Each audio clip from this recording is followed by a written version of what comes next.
রূপপুর পারমাণবিক প্রকল্প ইস্যুতে বিএনপির কাঁধে আওয়ামী লীগের বোঝা, সীমাহীন অনিয়মের অভিযোগ, শেখ হাসিনাকে মোটা অঙ্কের টাকা দিয়ে বাড়ানো হয় প্রকল্পের ব্যয়।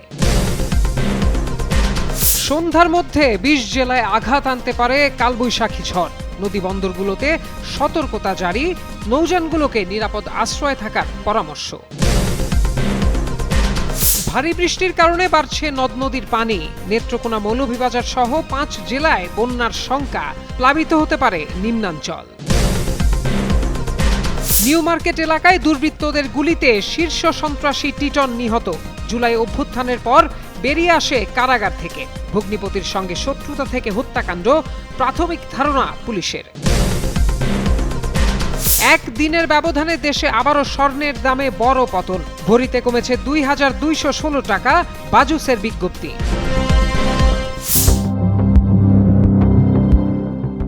২৮ এপ্রিল উদ্বোধন করা হয়েছে দেশের সবচেয়ে বড় প্রকল্প ২৪০০ মেগাওয়াটের রূপপুর পরমাণু বিদ্যুৎ কেন্দ্র। কিন্তু এই প্রকল্প নিয়েই চিন্তায় অস্থির বিদ্যুৎ বিভাগ। কারণ প্রতিবেশী দেশ ভারতের চেয়ে এই প্রকল্পের ব্যয় প্রায় দ্বিগুণ। এমনকি ইউরোপের অনেক দেশের তুলনায়ও রূপপুরের নির্মাণ ব্যয় অনেক বেশি। এত ব্যয়বহুল প্রকল্প পুরো জাতির কল্যাণের পরিবর্তে গলার কাঁটা হয়ে দাঁড়াতে পারে বলে আশঙ্কা করা হচ্ছে।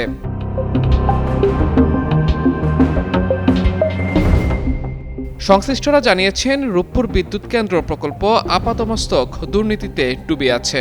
বালিশকাণ্ড থেকে শুরু করে এমন কোনো দুর্নীতির অভিযোগ নেই যা এই প্রকল্পকে কেন্দ্র করে ওঠেনি। সবশেষ অন্তর্বর্তী সরকার আমলে রূপপুর প্রকল্প থেকে পলাতক শেখ হাসিনা এবং তার পরিবারের সদস্য যুক্তরাজ্যে বসবাসরত টিউলিপ সিদ্দিকীর বিরুদ্ধে ৫০০ কোটি টাকা পাচারেরও অভিযোগ আনা হয়। সেই অভিযোগ এখন তদন্ত করছে দুর্নীতি দমন কমিশন দুদক।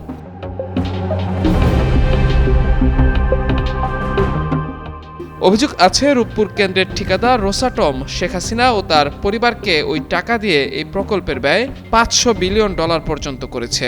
অথচ অন্যান্য দেশে ২৪০০ মেগাওয়াটের পরমাণু বিদ্যুৎ কেন্দ্র করতে $৪ বিলিয়ন বেশি খরচ হয় না। তাই এখন পুরো জাতির কাছে এই প্রকল্প ব্যয় একটি বড় বোঝা হয়ে দাঁড়িয়েছে।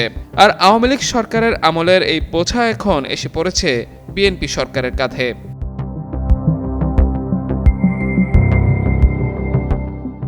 সংশ্লিষ্টরা বলছেন, আওয়ামী সরকারের আমলের মেগা দুর্নীতির একটি হচ্ছে রূপপুর প্রকল্প। বিএনপি সরকার এই দুর্নীতির দায় না নিয়ে ঠিকমতো তদন্ত করলে কেঁচো খুঁড়তে গিয়ে সাপ বের হয়ে আসবে।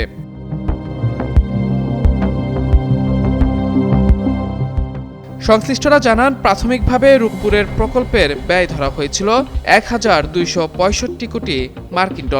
এ ব্যয়ের মধ্যে ৯০% ঋণ বাংলাদেশকে দিচ্ছে রাশিয়া, বাকি 10% অর্থ যোগান দেয় বাংলাদেশ সরকার।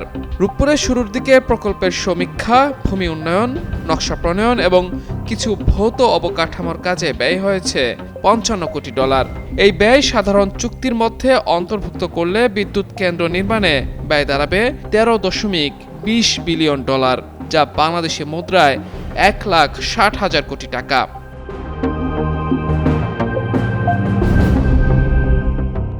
এদিকে উদ্বোধনের পর মঙ্গলবার রূপপুর কেন্দ্রের একটি ইউনিটের জ্বালানি লোড করা হয়।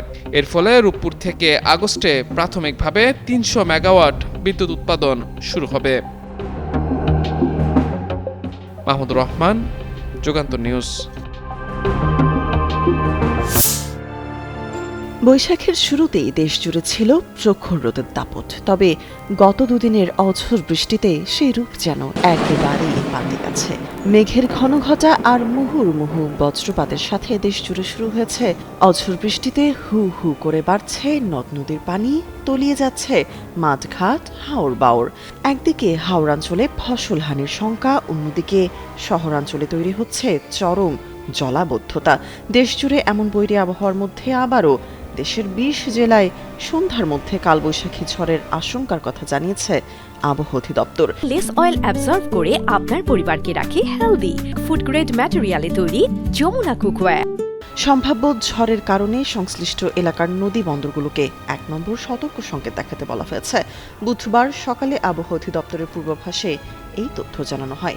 সংস্থাটির পূর্বাভাস অনুযায়ী বুধবার সকাল ৯টা থেকে সন্ধ্যা ৬টা পর্যন্ত রংপুর, দিনাজপুর, রাজশাহী, পাবনা, বগুড়া, টাঙ্গাইল, ময়মনসিংহ, ঢাকা, ফরিদপুর, মাদারীপুর, যশোর, কুষ্টিয়া, খুলনা, বরিশাল, পটুয়াখালী, নোয়াখালী, কুমিল্লা, চট্টগ্রাম, কক্সবাজার এবং সিলেট অঞ্চলের উপর দিয়ে পশ্চিম বা উত্তর পশ্চিম দিক থেকে অস্থায়ীভাবে দমকা অথবা ঝড়ো হাওয়া সহ বৃষ্টি বা বজ্রবৃষ্টি হতে পারে।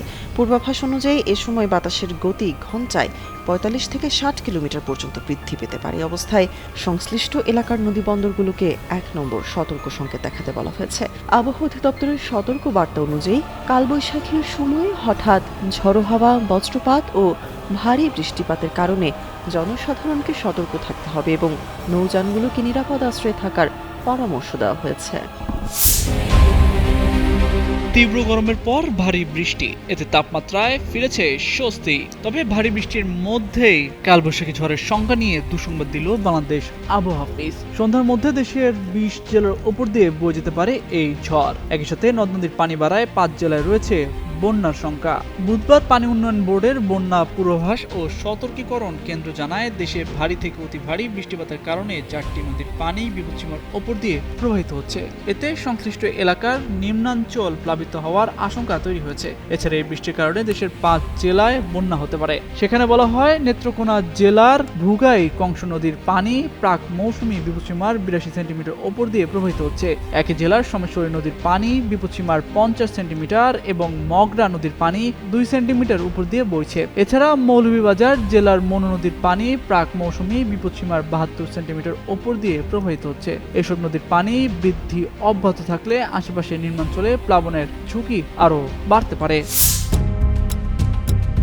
রাজধানীর নিউ মার্কেট এলাকায় দুর্বৃত্তদের গুলিতে নিহত ব্যক্তির পরিচয় মিলেছে। তিনি শীর্ষ সন্ত্রাসী খন্দকার নাঈম আহমেদ টিটন বলে জানিয়েছে পুলিশ। মঙ্গলবার রাত ৮:৩০টার দিকে শহীদ শাহনেয়াজ হলের সামনে এ হত্যাকাণ্ড ঘটে। পুলিশ ও প্রত্যক্ষদর্শীরা জানান, রাত ৮টার দিকে নিউ মার্কেটের পাশের বটতলা এলাকায় মোটরসাইকেলে করে আসা মুখোশধারী দুজন দুর্বৃত্ত ওই ব্যক্তিকে লক্ষ্য করে গুলি চালায়। ঘটনাস্থলেই তিনি গুরুতর আহত হয়ে পড়ে থাকেন। পরে স্থানীয়দের সহায়তায় তাকে উদ্ধার করে দ্রুত ঢাকা মেডিকেল কলেজ হাসপাতালের জরুরি বিভাগে নেওয়া হলে কর্তব্যরত চিকিৎসক তাকে মৃত ঘোষণা করেন। তাকে হাসপাতালে নিয়ে আসা মোহাম্মদ জুয়েল জানান, শাহনেয়াজ হলের সামনে গুলিবিদ্ধ অবস্থায় ওই ব্যক্তিকে পড়ে থাকতে দেখে স্থানীয়রা উদ্ধার করে তাকে ঢাকা মেডিকেলে নিয়ে যান। চিকিৎসক জানান, তার শরীরে ৫টি গুলির চিহ্ন ছিল। এ বিষয়ে ঢাকা মহানগর পুলিশের রমনা বিভাগের উপকমিশনার মাসুদ আলম জানান, বিভিন্ন সূত্র থেকে প্রাথমিকভাবে নিশ্চিত হওয়া গেছে যে নিহত ব্যক্তি শীর্ষ সন্ত্রাসী টিটন। বিষয়টি আরও যাচাই করা হচ্ছে। পুলিশ জানায়, বিএনপি জামায়াত জোট সরকারের সময় ২০০১ সালে প্রকাশিত ২৩ জন শীর্ষ সন্ত্রাসীর তালিকায় টিটনের নাম ছিল। তার ভগ্নিপতি সঞ্জিদুল ইসলাম ইমনও একই তালিকাভুক্ত আরেক সন্ত্রাসী। তারা দুজনেই মোহাম্মদপুর এলাকার হারিস জোসেফ গ্রুপের সঙ্গে জড়িত ছিলেন এবং টিটনের তৎপরতা ছিল ধানমন্ডি ও হাজারীবাগ এলাকায়। এদিকে পুলিশের বিশেষ সূত্রে জানা গেছে, নিহত টিটনের সঙ্গে আরেক সন্ত্রাসী ক্যাপ্টেন ইমনের দীর্ঘদিনের বিরোধ ছিল। পারিবারিকভাবেও তাদের সম্পর্ক জটিল ছিল। টিটন ছিলেন ইমনের সম্বন্ধী। সংশ্লিষ্টরা আরও জানান, কারাগার থেকে মুক্তি পাওয়ার পর টিটন আরেক শীর্ষ সন্ত্রাসী পিচ্চি হেলালের সঙ্গে যুক্ত হয়ে পুনরায় সক্রিয় হন, যা সাম্প্রতিক এই হত্যাকাণ্ডের পেছনে ভূমিকা রাখতে পারে বলে ধারণা করা হচ্ছে। ২৪ ঘন্টার ব্যবধানে দেশের বাজারে ফের স্বর্ণের দামে বড় পতন হয়েছে। এবার ভরিতে ২,২১৬ টাকা কমিয়ে ২২ ক্যারেটের ১ ভরি স্বর্ণের দাম ২,৪২,৪৯৫ টাকা নির্ধারণ করেছে বাংলাদেশ জুয়েলার্স অ্যাসোসিয়েশন বাজুস। বুধবার সকালে এক বিজ্ঞপ্তিতে এই তথ্য জানিয়েছে বাজুস। নতুন এই দাম আজ সকাল ১০টা থেকেই কার্যকর হবে। বিজ্ঞপ্তিতে বলা হয়, স্থানীয় বাজারে তেজাবি স্বর্ণের মূল্য কমেছে, ফলে সার্বিক পরিস্থিতি বিবেচনায় স্বর্ণের নতুন দাম নির্ধারণ করা হয়েছে। নতুন দাম অনুযায়ী দেশের বাজারে প্রতি ভরি ২২ ক্যারেট স্বর্ণের দাম পড়বে ২,৪২,৪৯৫ টাকা। এছাড়া ২১ ক্যারেটের প্রতি ভরি ২,৩১,৪৭২ টাকা, ১৮ ক্যারেটের প্রতি ভরি ১,৯৮,৪০৫ টাকা এবং সনাতন পদ্ধতির প্রতি ভরি স্বর্ণের দাম ১,৬১,৬০৫ টাকা নির্ধারণ করা হয়েছে। এর আগে সবশেষ গত ৮ এপ্রিল সকালে দেশের বাজারে স্বর্ণের দাম সমন্বয় করেছে বাজুস।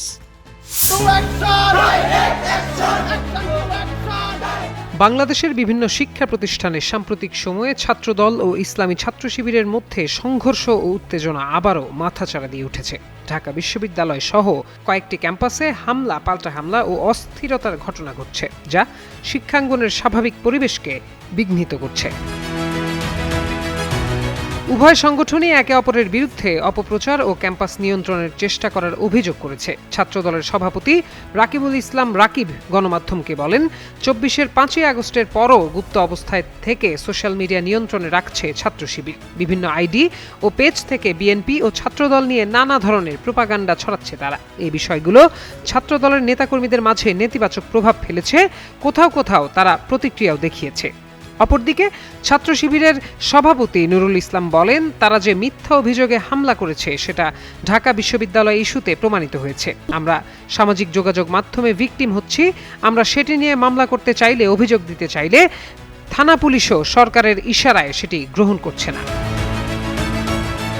রাজনৈতিক বিশ্লেষকদের মতে, নতুন সরকার গঠনের পর আধিপত্য প্রতিষ্ঠা ও পুনরুদ্ধারের লড়াই থেকেই এই সংঘাতের সৃষ্টি। অতীতে আওয়ামী লীগ সরকারের সময়ে ছাত্রলীগের একচ্ছত্র নিয়ন্ত্রণ এবং গণরুম, গেস্টরুম সংস্কৃতির অভিযোগ ছিল। ২০২৪ সালের রাজনৈতিক পরিবর্তনের পর ক্যাম্পাসে নতুন শক্তির উত্থান হলেও সাধারণ শিক্ষার্থী ব্যানারের আড়ালে প্রভাব বিস্তারের বিষয়টি এখন স্পষ্ট হচ্ছে। বিশেষজ্ঞদের মতে, শিক্ষাঙ্গনে স্থিতিশীলতা ফেরাতে প্রশাসনের কার্যকর পদক্ষেপ জরুরি। এক্ষেত্রে রাজনৈতিক বিশ্লেষক মহিউদ্দিন আহমদ বলেন, ছাত্র সংগঠনগুলো যতদিন রাজনৈতিক দলের অঙ্গ সংগঠন হিসেবে কাজ করবে, ততদিন এগুলো হতেই থাকবে। রোববার এমন তথ্য দিয়ে একটি প্রতিবেদন প্রকাশ করে সংবাদ মাধ্যম বিবিসি বাংলা। প্রত্যয় দাস, যুগান্তর নিউজ।